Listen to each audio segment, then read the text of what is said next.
it's hard for people to be themselves. They don't like themselves. They don't like what they are. And so they like to pretend that there's something more exceptional. But what people really seem to enjoy is people who don't do that. People seem to really enjoy people who just work at being a better person and being better at life.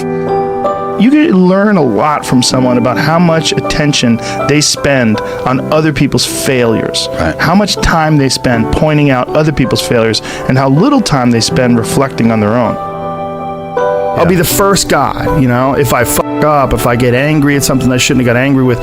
I pride myself in calling myself out, because a lot of people have a hard time defining themselves. They define themselves by failure because they failed. But I'm like, you're not your failures, you're you. Okay, your life is a series of lessons you've learned. Now, if you just dwell on the failures, like that's not healthy. It's not smart, and it's not empowering. What you got to do is look at those failures and go, well, now you know what not to do. But you're not that. You're you. You could have done the stupidest fucking shit ever, but it's not you. That's not you. You're a different thing. You're the being that's experiencing all these failures. And if you know that they're ups, then you've learned. Okay? If you repeat them over and over again, well, then I can't talk to you. I mean, that's the bright side of tragedy. So when you come through it, you really will have an appreciation for the moments without tragedy. You don't really feel it unless unless life burns you. You don't really feel it. Understand that you can struggle, and you can realize that sometimes when things are really hard to do, you think, oh my God, I gotta stop doing this. But once you do it and you complete it, you have a satisfaction, this sense of satisfaction that you did something really difficult that is irreplaceable. I think the idea that's important is action. Do things. Yes. Actually do things. To procrastinate and sit around and debate things forever before anything gets done, yeah, there's a proper balance, though, of enough action and enough thinking. That's what I like about physical pursuits, man. You find out who the fuck you are.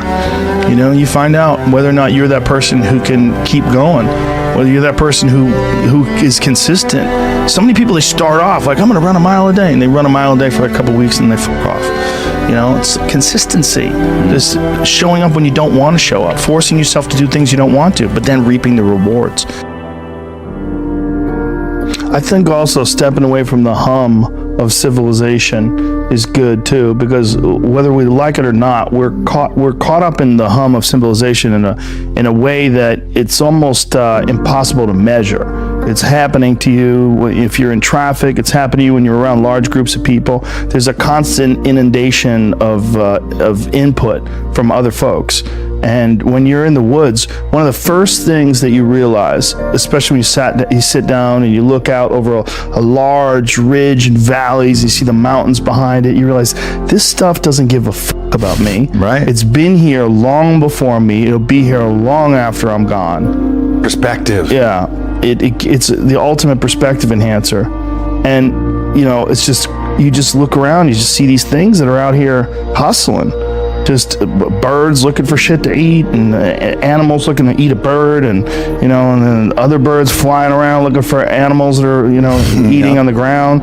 It's crazy. It's something that if you're not accustomed to it, it's not a normal experience for you. When you get out there and you soak it all in, and you are in the forest and you are in nature, it's very humbling, very humbling.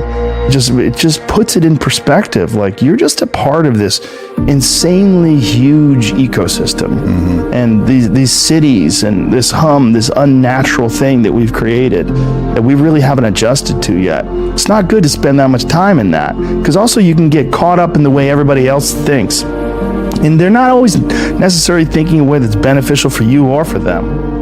I don't think we're programmed to be steady and stable, because I don't think there's never a time in human history where life has been like super peaceful and easygoing. Like, you have these little kind of breaks where no one's coming over the hill with a sword and a fucking gang of barbarians. The orcs, they're not breeding for a little while. So you get a little break, and that's part of what people appreciate about life, is those breaks.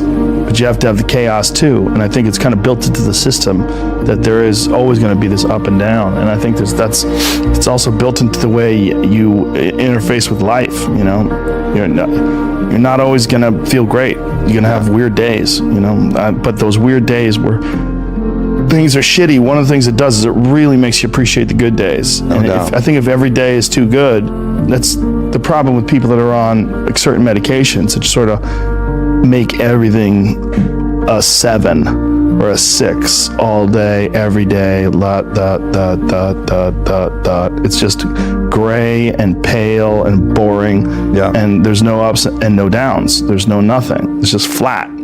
I'll take the life of the poet, the 1s and the 10s, those screaming, blistering 10s, and those fucking heart-wrenching 1s. Like, for sure, I'll sign up for that. What else are we gonna do? Try and just ride out the middle ground? Like, that's just less interesting to me. There's a lot of lessons in those ones. You know, the biggest ones. You come out of those like a different person. Like you learn things.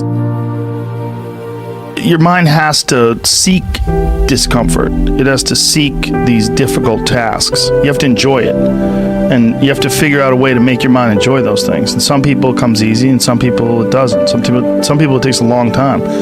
I always tell people the best thing you could ever do is force yourself to a schedule. Just write it down. Like today I have to do an hour on the treadmill. I have to do an hour, no matter what. Even if you're fucking walking on it, you're doing an hour on a treadmill. The next time you're going to do it, just okay, you did an hour and this is the amount of miles you got in. Next time you're going to, add 3 miles. Put an extra 3 miles in that 1 hour. And just keep doing things like that. Write down, today I'm going to do 100 push-ups, and I'm going to do 100 sit-ups, and I'm going to do 100 chin-ups. That's today. And then force yourself to adhere to a schedule. Make a Monday, Wednesday, Friday workout schedule. Give yourself some time off, Like don't even crush yourself to the point where you can't do it. Make it so that you really appreciate those Tuesdays and Thursdays. But on Monday, Wednesday, and Friday, you're going to fucking get after it. And this is what you're going to do. Most people just try to go work out. And you're kind of aimless, and you show up, and you pick up the jump rope, and you jump a little rope, maybe you hit the heavy bag a little bit, maybe you do some curls, but you don't really have an aim, That's why people like to hire trainers, because the trainer will tell you what to do. Well, you can tell yourself what to do. If you don't have money for a trainer, you don't even have to have equipment. With bodyweight squats, sit-ups, chin-ups, push-ups, you can kick your f***ing ass. You could give yourself a brutal full bodyweight workout. And you can find these for free on YouTube. There's a ton of them. There's a ton of these bodyweight workouts you could do. Just force yourself. Write it down. Monday, Wednesday, and Friday, I'm going to do 100 push-ups. I'm going to do 100 chin-ups. I'm going to do 100 sit-ups. Even if it takes me all f***ing day. Even if I have to do 10 and 10 and 10 and keep going all day, just that's what you do. Do 10 push-ups, take a break for 20 minutes, do another 10. But get those 100 in. You gotta have discipline. Motivation's great. I love it.